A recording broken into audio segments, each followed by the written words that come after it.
Next tonight, several people have been forcibly arrested in Washington for dancing at the Thomas Jefferson Memorial.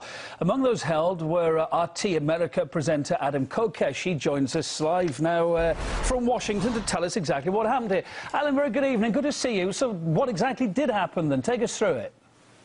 Well, you can see from the video footage that what we were doing was entirely peaceful. We were expressing ourselves through dance and actually there to express our objection to a court ruling from Monday that said that dancing was prohibited because it was not in spirit with the memorial and the way that Thomas Jefferson himself wanted to be remembered.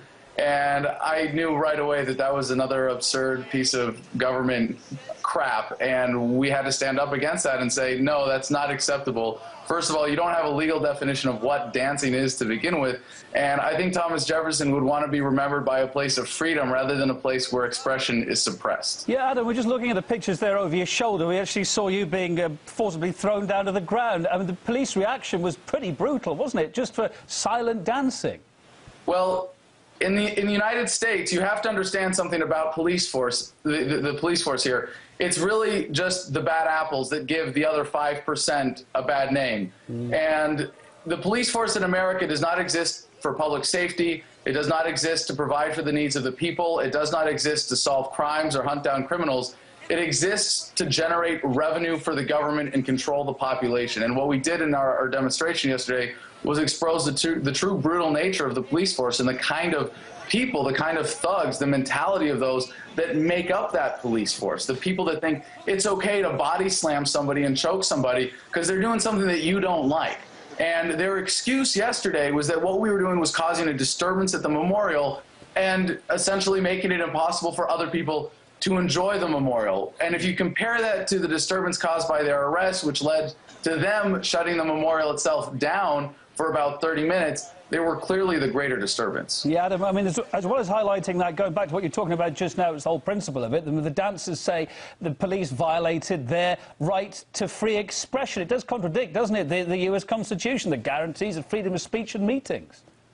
Well, you know, about the body slam, to be fair, I don't know if you saw the part before the body slam in the video, but if you look at what I was doing, a lot of people are saying there's no way you could get arrested for dancing because you can't dance. And I certainly appreciate that. I don't think it meets the cultural definition of dancing, what I was doing, let alone any legal definition of dancing.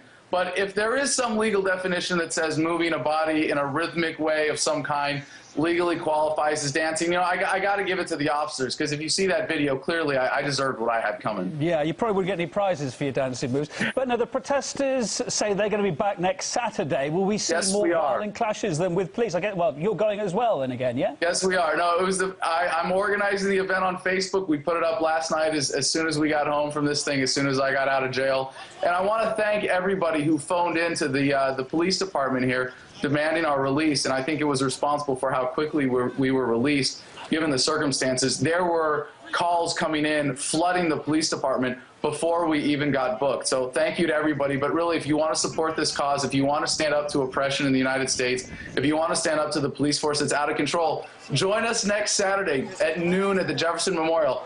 All you got to do is dance. Bring your headphones, you can rock out, bring your air guitars. We're going to have a good time, because the best revenge, in fact, I think the only revenge worth having, is living well. So we're going to go out, we're going to have fun, we're going to stick it to them again and say, you know what, you can't stop us from dancing just because you think it's okay to physically abuse people who are doing something that you don't want to do. Adam, it's really worth pointing out as well, this isn't the first time that US police have arrested one of RT's employees. You might recall, I certainly do, last November, an RT crew, including correspondent Kaylin Ford and a cameraman, were detained while filming protests near a military base in the state of Georgia. This seems to keep happening, doesn't it? Well, I don't think it's particularly symptomatic to RT, except as much as it is to any media in the United States that is challenging the corporatocracy of the mainstream media and the status quo that the government shoves down our throat through the media's propaganda. So, I mean, we had a reporter there from a local NBC affiliate who got kicked out of the memorial and didn't even report it. I mean, that's how sad the American corporate media is, and that's why it's so important that there's a station like RT America here broadcasting an alternative perspective. These guys were there, they were filming, they interviewed me before the event. They got it all on camera. They had their cameraman in there recording this thing, and the cops kicked him out. They failed to report that fact or any of the incidents of police brutality that happened yesterday. But as you say, Adam, we're showing what went on, and not afraid to show your dance moves either. Adam Kokesh from Washington. Maybe you should be. It could be really bad for your ratings. Yeah, maybe. All the best to you. Thanks for being on the programme. Okay.